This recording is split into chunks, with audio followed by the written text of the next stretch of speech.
উঠিয়ে রাখো।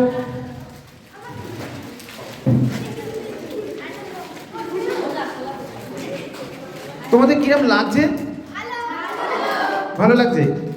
আচ্ছা, এবারে এবারে তোমরা এগুলো নামিয়ে নাও। হ্যাঁ, তোমাদের কাছে রাখো, কারণটা কেউ হাত দেবে না। তোমরা নিজেরা নিজেদের মতো করে নিজেদের জায়গায় শান্ত হয়ে বসো।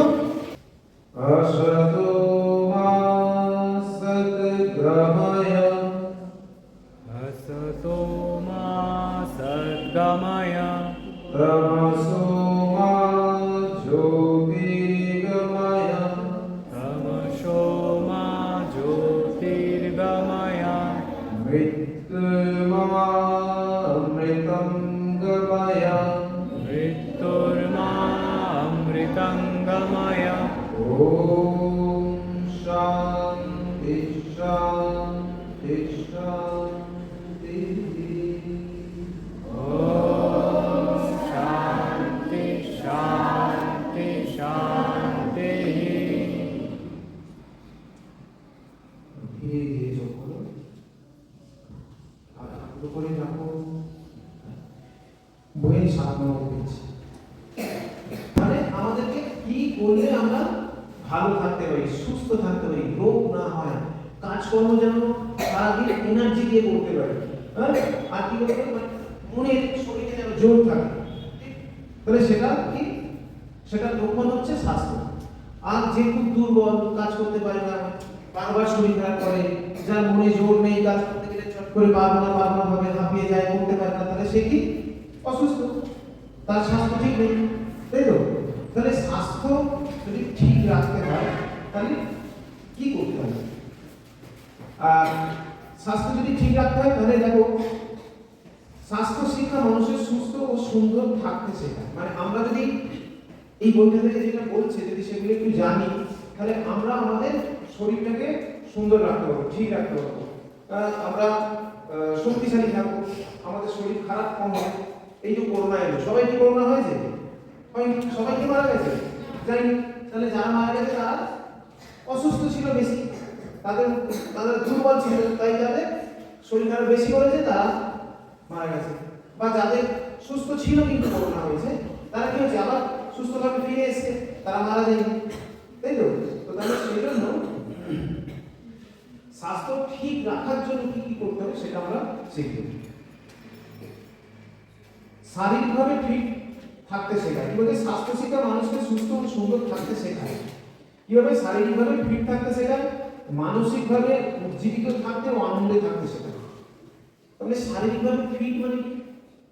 ফিট মানে আমাকে যদি কেউ এখন বলে এখান থেকে দৌড়ে ওখানে একটা গিয়ে একটা ওষুধের দোকান থেকে ওষুধ কিনে আনতে হবে, কেন? নাকি আমি এক্ষুনি একজন অসুস্থ হয়েছে, মাথা ঘুরে পড়ে গেছে, বা পেট খারাপ করেছে, বা জ্বর হয়েছে, তাহলে আমি দৌড়ে গিয়ে সেই জিনিসটা আনতে পারি। আমি যদি দৌড়ে গিয়ে আনতে পারি তাহলে আমি শারীরিকভাবে ফিট।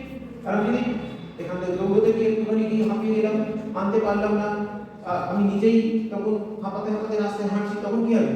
তাহলে আমি ফিট না, মানে আমি শারীরিকভাবে সক্ষম নই। ঠিক আছে? তো তাহলে আমরা আমাদের কি করতে হবে, এমন কিছু করতে হবে যাতে আমরা শারীরিকভাবে ফিট বা সক্ষম থাকতে পারি। শরীর মন একটু আলস হয়ে গেছে, সেটাকে ছাড়িয়ে নেবো। তো কি করবো? প্রথমে আমরা পাটাকে উঠাবো 10 বার। 1 2 3 4 5 6 7 8 9 10। এবারে হাতটা উঠিয়ে হাতটা উঠিয়ে দেখো, তুমি দেখো একটু ফুল দিয়ে শুরু করো। ওপরে কত ফুল, প্রচন্ড ঝড়ে কিন্তু সেই ফুলগুলো দুলছে, একটা ঝড় হয়েছে, হ্যাঁ, হাত ফুল তুলেছে, সেই ফুলগুলো কিন্তু দুলছে, তাই না? এবার কি করবো আমরা? এবার পুরো গাছটা দুলছে, তাই না? দুটো হাত উঠিয়ে গাছটা দুলছে, গাছটা দুলছে, দুলছে, প্রচন্ড ঝড়, গাছ দুলছে, কিন্তু দুলছে না, দুলছে না? ভাই একসাথে একসাথে একসাথে, ওকে? 3 লাখ 3 লাখ আবার 3 লাখ 3 লাখ 1 2 3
তুলে দিলাম, ম্যাডাম এবার যা করাবে তোমরা সেটা ফলো করো, ওকে?